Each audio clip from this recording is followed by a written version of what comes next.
नमस्ते, मी रमेश मुकादम, ग्रामोदय विचार माध्यमातून आज क्रांतीसूर्य महात्मा ज्योतिबा फुले यांची आज जयंती आहे, त्याबद्दल बोलण्याचा प्रयत्न करणार आहे. व्हिडिओ आवडला तर लाईक करा, सबस्क्राईब करा आणि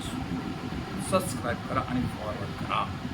क्रांतीसूर्य महात्मा ज्योतिबा फुले यांचा जन्म 1927 साली याच दिवशी म्हणजे आज 10 एप्रिल आहे. 10 एप्रिल 1927 रोजी सातारा या ठिकाणी महात्मा ज्योतिबा फुले यांचा जन्म झालेला आहे आणि ते ओबीसी समाजाचे होते. आणि त्यांचं काम काय आहे बघा, त्यांनी जातीय निर्मूलनासाठी काम केलेलं आहे. त्यांच्या विचारांवर प्रभाव थॉमस पेन यांचा होता आणि ते थॉमस पेन आणि छत्रपती शिवाजी महाराज यांना मानत असत. असे क्रांतीसूर्य महात्मा ज्योतिबा फुले यांची आज जयंती आहे आणि या जयंती निमित्त बहुजन समाज मोठ्या संख्येनं आज ज्योतिबा फुले यांची जन्मशताब्दी साजरी करत आहे. महात्मा ज्योतिबा फुले यांनी पुण्यात ब्राह्मणवादी विचाराला, ज्या ठिकाणी जातीभेद होता, असा जातीभेद असताना एक सामाजिक सुधारणेचं त्यांनी मंत्र घेतला आणि ब्राह्मण समाजाचे मोठ्या संख्येनं त्यांना त्रास सहन करावा लागला. असे महान क्रांतीसूर्य महात्मा ज्योतिबा फुले, शेतकऱ्यांचं असूड हा त्यांचा एक लेख संग्रह अत्यंत महत्त्वाचा आहे. लेखक, साहित्यिक, एक उद्योजक आणि बहुजन समाजाला मार्गदर्शन करणारं, स्वातंत्र्य नंतर किंवा स्वातंत्र्य काळामध्ये ज्यांनी काम केलेलं आहे आणि त्यांच्या आदर्शावर आता बरेच लोक काम करतात, असे महात्मा ज्योतिराव फुले यांचा आज जन्मदिवस आहे.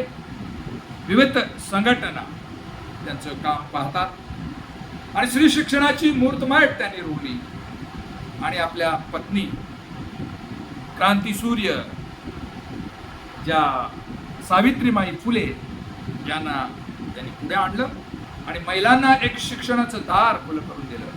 आणि हे करत असताना त्यांना अनेक त्रास सहन केला. तथाकथित उच्चवर्गीय लोक जे आता देखील सत्तेमध्ये आहे, सामाजिक समतेचा सुरुवात जर कोणी केली असेल तर महात्मा ज्योतिराव फुले यांनी. शिक्षण, बहुजन समाजाला शिक्षण घेऊ द्यायचं नाही असा तथाकथित पेशवेकालीन ब्राह्मण लोकांचं वर्चस्व. पुणे तिथे काय पुणे, अशा ह्या पुण्यामध्ये ब्राह्मणांचं असलेलं वर्चस्व आणि त्यांनी बहुजन समाजाला शिक्षण घेऊ नये, स्त्रियांना शिक्षण घेऊ नये म्हणून अनेक अडचणी निर्माण केल्या. परंतु क्रांतीसूर्य ज्योतिराव फुले यांनी स्वतःच्या पत्नीला शिक्षण दिलं आणि शिक्षणाचं मोठं दालन उभं केलं. आणि ते दालन उभं करताना त्यांना जो काही परिश्रम, त्रास झालेला आहे त्याचा आता आपण विचार करणं गरजेचं आहे. बहुजन समाजाचे लेखक आहेत, साहित्यिक आहेत, विचारवंत आहेत, कार्यकर्ते आहेत, त्यांचा आज विचार आपण घेणं गरजेचं आहे. बहुजनांचे नेते शिवाजी छत्रपती महाराज यांची समाधी, रायगड स्थित समाधी शोधून काढण्याचं महान कार्य हे महात्मा ज्योतिराव फुले यांनी केलं. बहुजनांच्यासाठी काम करणारे शिवछत्रपती शिवाजी महाराज आणि त्यांची समाधी रायगड या ठिकाणी शोधून शिवाजी जयंती साजरी करण्याचा पुढाकार घेणारे असे महात्मा ज्योतिराव फुले यांना कोटी कोटी नमन. आणि त्यांचे विचार आता बहुजन समाजाच्या लोकांनी घेणं गरजेचं आहे. फुले हे तसं अत्यंत उद्योगपती होते. त्यांनी शेतीमध्ये सुधारणा केल्या. ब्रिटिश सरकारच्या विरुद्ध त्यांनी शेतकऱ्यांचं असूड नावाचं एक पुस्तक हे गाजलेलं आहे. शेतकऱ्यांचं कशा प्रकारे शोषण केलं जातं याचं त्यांनी त्याच्यामध्ये लिखाण केलेलं आहे. आणि त्यांचा विचारांचा प्रभाव हा डॉक्टर बाबासाहेब आंबेडकरांवर पडलेला आहे.